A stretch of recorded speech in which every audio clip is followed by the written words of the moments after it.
Ilang hakbang lamang ang layo ko sa kanila. Ilang hakbang lamang ang gugugulin bago nila ako maabot, bago nila hukayin ang tiyan ko. Lumamig ang daloy ng aking dugo sa naisip kong yun. Hindi ko pinaplanong mangyari to dahil pinagkatiwalaan ko ang kapitan.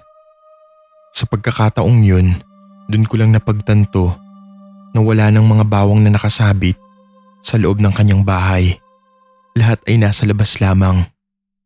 Hindi lamang pinipigilan ng mga aswang na makapasok, may pinipigilan ding mga aswang mula sa paglabas. Napaisip ako tungkol sa ibang mga kabahayan sa aming barangay. Kuya, maaari kayang wala nang tumutungtong sa labas ng kanilang bahay dahil pati sila nagtatago rin ng ganitong mga sikreto?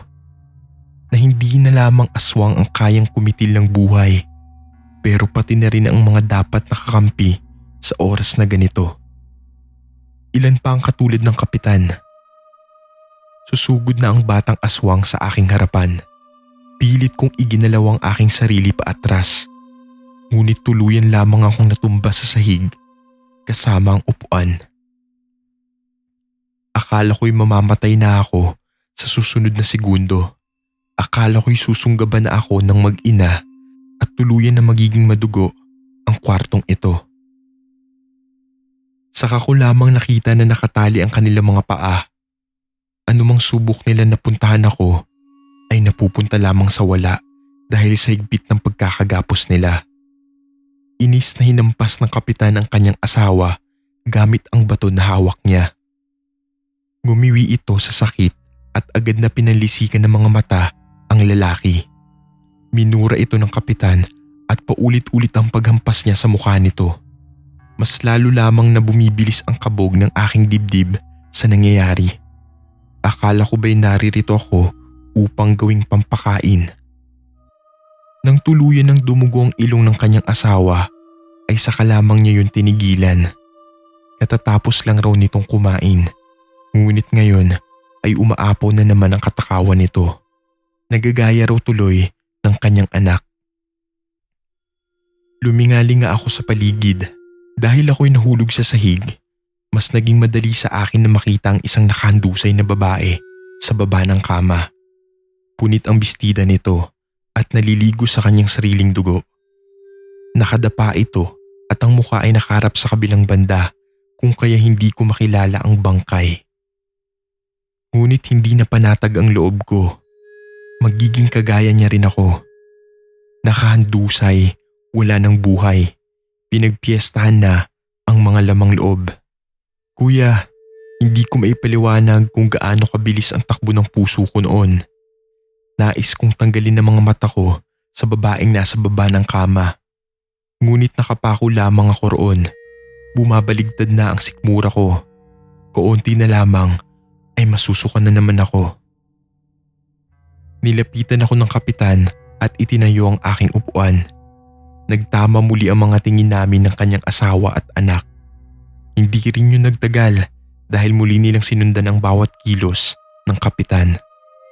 Ramdam ko ang magagaspang na daliri ng lalaki na tila tinitingnan kung napuruhan din ang maninipis na piraso ng lubid na nakatali sa akin. Nang matapos siya sa pangungumpiska ay tinapik niya ang aking balikat at humingi ng paumanhin. Ang kanyang mga sunod na sinabi ay nagpadala ng kakaibang lamig sa aking sistema. Aniya, isa lamang sana ang dapat niyang pinapakain ng karne sa ngayon. Si Estrella, ang kanyang panganay na anak, ang aksidenteng naipakain sa daang-daang residente sa aming barangay. Kabilang na ang kanyang asawa at anak. Nagiging bihira na raw na makakain ang natitira sa kanyang mag-ina dahil sa rami ng populasyon ngayon ng aswang sa baryo. Natatawa pa niyang sinabi na hindi siya makapaniwalang pati ang mga aswang ay nagkakaroon ng kompetisyon. Itinutulak ang ibang mga aswang sa mga nakasabit na bawang upang matanggal ito at mabawasan ng ibang kaagaw sa pagkain. Ginagawang panangga ang kanilang sariling mga kalahi para maiwasan ng tubig banal. Meron pang mga kaso kung saan nagagawa nitong sugatan at kitilin ng kanilang mga kaparehas dahil sa kalam ng sikmura. Yun ang nangyari kanina. nang tuluyan ng napasok ng mga aswang ang kanilang tahanan.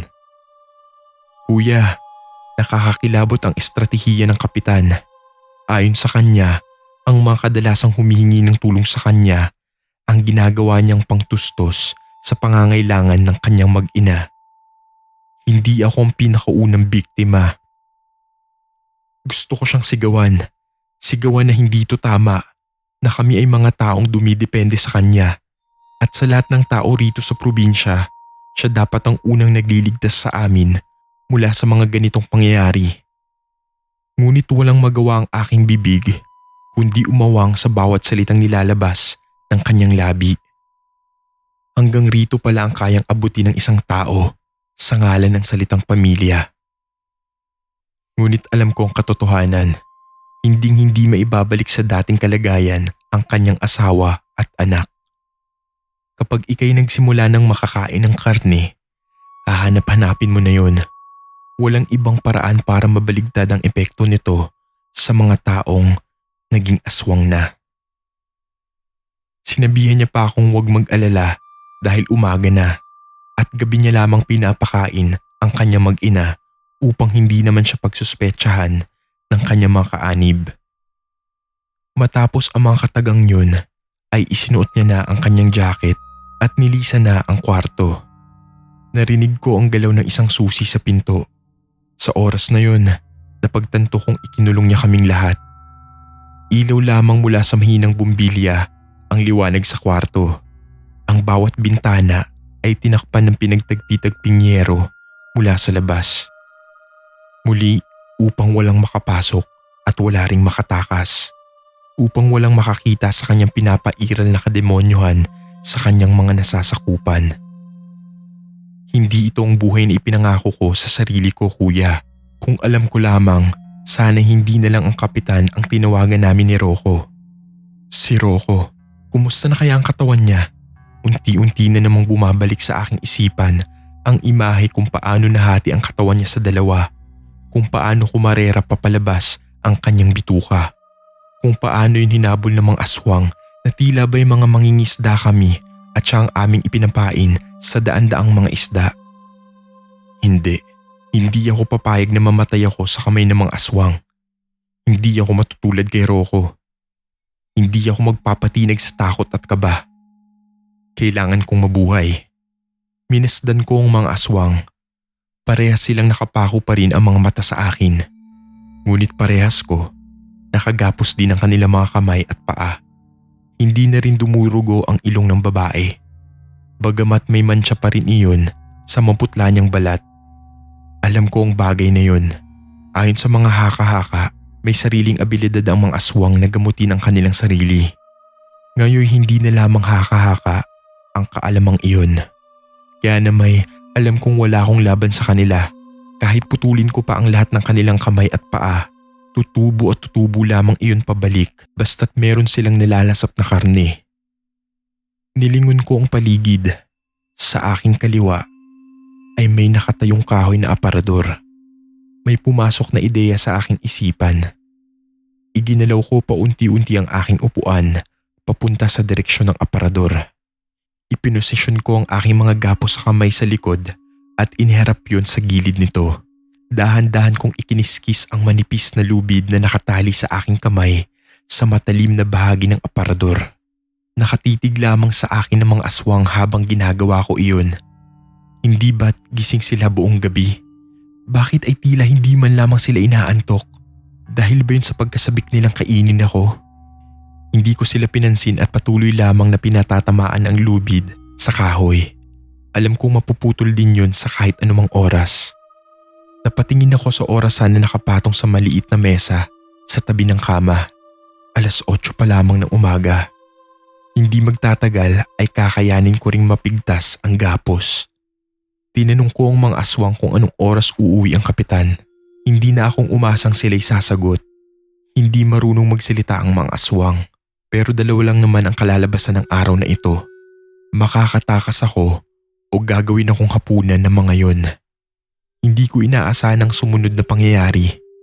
Sumagot ang babaeng aswang habang matalim pa rin ang pagkakatitig sa akin. Sa kanyang mababa Ngunit kapansin-pansin na lumalim na boses. Sinabi niyang 3:00 ito kadalasang umuuwi. Sapat lamang na oras para palitan ng mga bawang na nagsisimula ng mabulok sa buong bahay. Hindi nila ako sinasabihang huwag kong susubukang tumakas. Tinutulungan pa nila ako sa pamamagitan ng pagsagot ng aking mga tanong. Marami pa ang aking oras upang masira ang gapos. Bago mag 2:00 ay marapat lamang natapos na ako sa pagputol nito. Hindi ko pa alam kung paano ko wawasakin ang pinto nang hindi pa natatanggal ang kamay ko sa pagkakatali. Patuloy kong iginalaw pataas at pababa ang aking kamay. Hindi nagtagal ay nagsimula na ring mangalay ang aking mga balikat at braso. Pero hindi ko yung hinayaang maging dahilan upang pagpahingahin ang aking sarili. Mas mabuti nang maghirap ako ngayon kesa mamaya. Habang ginagawa ko yon ay tinanong ko pang muli ang mga aswang. Ayon sa asawa ng kapitan, matagal na raw silang nakagapos doon at kumpara sa mga oras na sila'y malayang naghahanap ng pagkain sa gabi, mas gutom na gutom sila ngayon. Ikinulong siguro sila ng kapitan sa takot, hindi dahil sa nais niya itong protektahan. Kapag nalaman ng mga tao sa barangay na naging aswang na ang kanyang mga asawa at anak, magiging isang malaking kahihiyan yun. Dagdag na sa ginawa ng handaan sa buong barangay. Tinanong ko ang babae kung alam niya kung ano ang nangyari sa nagkatay ng karne ni Estrella. Kung paanong napunta ang karne ng aswang sa selebrasyon. Wala siyang ideya kung paano yun nangyari. Ngunit isa lamang ang alam niya. Kuya, patay na si Lolo Bonnie. Ipinasunog ng buhay ng kapitan. Para saan? Dahil ba pinarurusahan niya ito sa paglalagay ng buhay ng buong baryo sa malaking panganib? O isa ba itong klase ng higanti para sa namatay niyang anak? Sa natitirang mga oras ay hindi na kami muling nag-usap. Pinagtuunan ko na lamang ang pagtatanggal ng gapos sa aking palapulsuhan. Malapit nang sumapit ang tanghali at saka lamang yun natanggal. Agaran kong tinanggal ang gapos ng aking mga paa. Nang sinubukan kong tumayo, napaupo ako sa sahig. Natanggal ang mabigat na pakiramdam sa aking dibdib. Bagamat naliligo na ako sa sarili kong pawis dahil walang daluyan ng hangin ang kwarto at nanginginig pa rin ang aking mga kamay sa labis na pagod, alam kong hindi pa yun ang oras para magpahinga. Marami pa akong kinakailangang gawin. Tumayo ako at nag-inat-inat. Tuyong-tuyo ng aking mga laway. Nananatili lamang na nakatidig sa akin ang mag-ina. Hindi ko na sila pinansin at nagsimula na akong maghanap ng mabigat na bagay sa paligid. Wala akong gaanong mahanap maliban na lamang sa upuang aking ginamit kanina. Binuhat ko yon at nagsimulang ihampas yon sa hawakan ng pinto. Sa pangatlong subok ay tuluyan ng nasira ang isang bahagi ng upuan. Masyadong matibay ang metal na ginamit para sa pinto. Gamit ang putol na bahagi ay nagsimula akong muli na tamaan iyon. Paulit-ulit at ulit. Ngunit kahit anong gawin ko, talagang hindi gumagalaw ang pinto. Tarantadong kapitan, habang kami naghihirap na maghanap ng pangharang sa aming may hinang mga pinto sa baryo upang kami hindi pasukin ng mga aswang, siya ay may itinatagong mga kalahi nito sa loob ng matitibay na pinto. Nang tuluyan ng masira ang upuan, ay saka ko na lamang iyon sinukuan.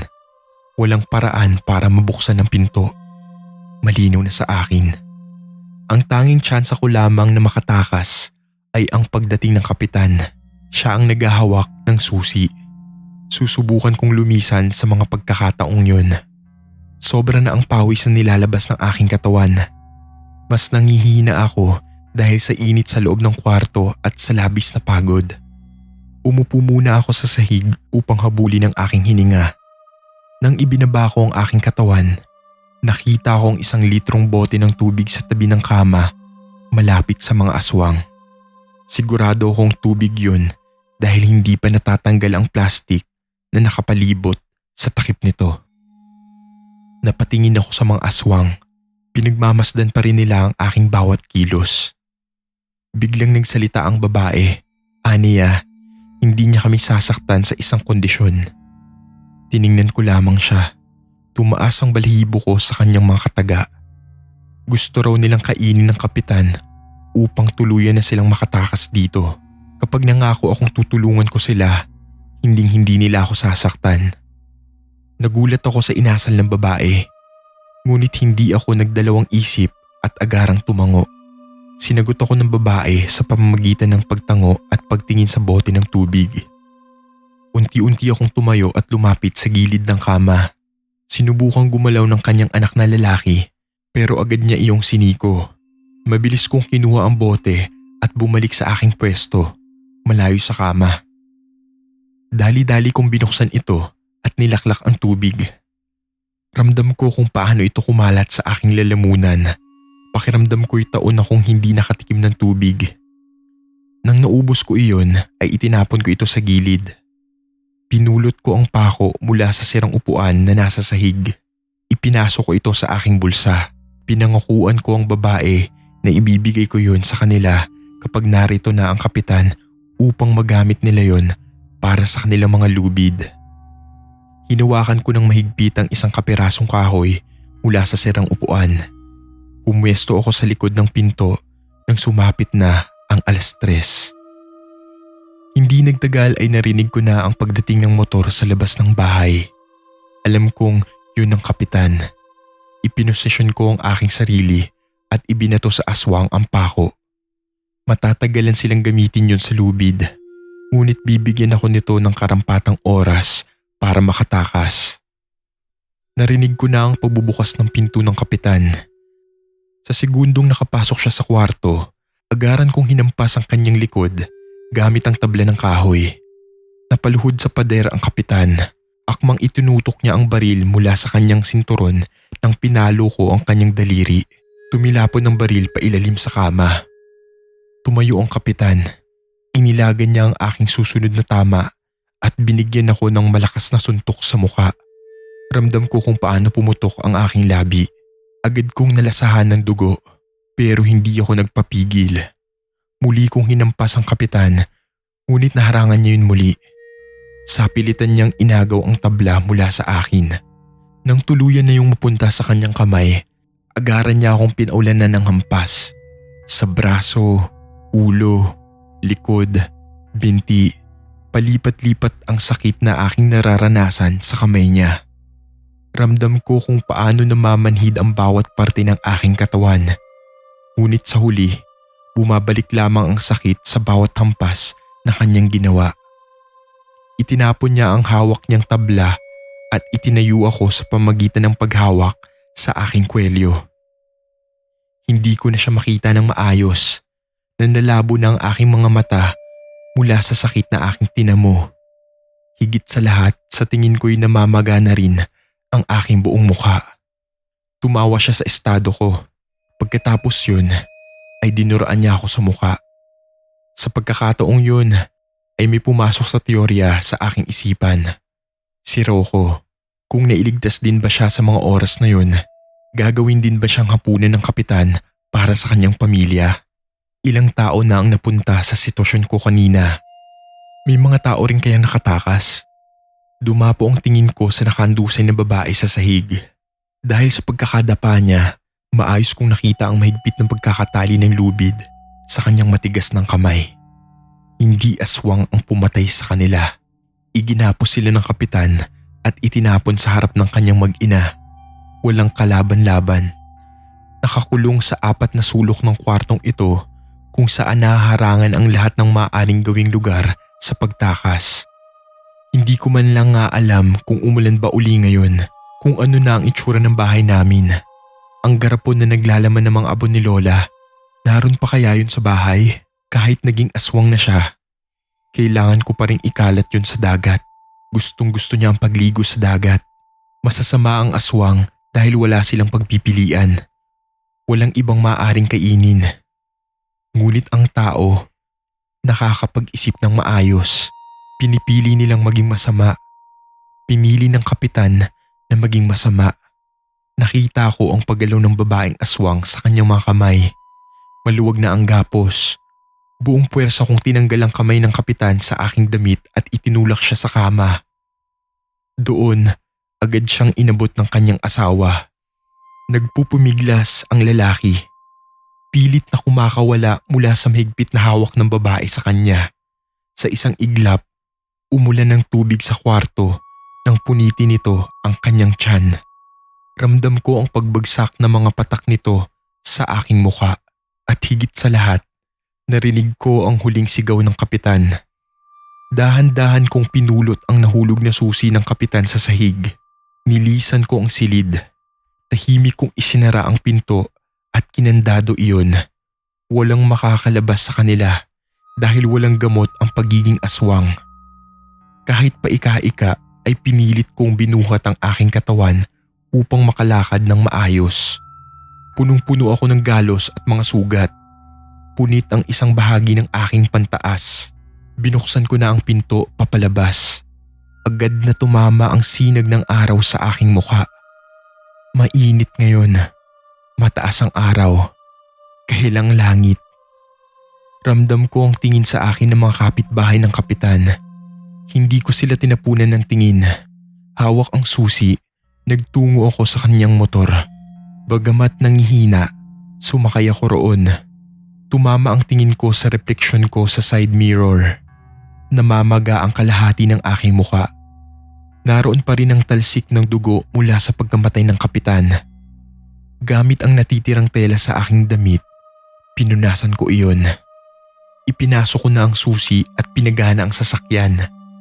Mahigpit ko itong hinawakan at nagsimula ng magmaneho papalabas ng baryo. Sinasalubong ang hangin na tumatama sa aking balat. Sa huli, bago pa magtakip silim, matagumpay kong naitakas ang aking sarili, ang abo ni Lola at ang naiwang anting-anting ni Rocco papalabas ng baryo. Hindi na kami nababagay rito. Hindi na ako babalik ng Siquijor. Ngayon ay namamalagi na ako sa Bicol, malayo sa mga alaalang nagbibigay sa akin ng bangungot. Ligtas na ako. Pero sila kaya kuya? Ligtas kaya sila? Kaya huwag kayong lalabas kapag malalim na ang gabi. Hindi natin alam. Hindi pa kumpirmado kung ilan pa ang natitirang aswang sa probinsyang aking minsan nang itinuring na tahanan. Marahil hindi natin namamalayan, meron pa sigurong aswang at nakikihalo lamang sa mga kalahi natin.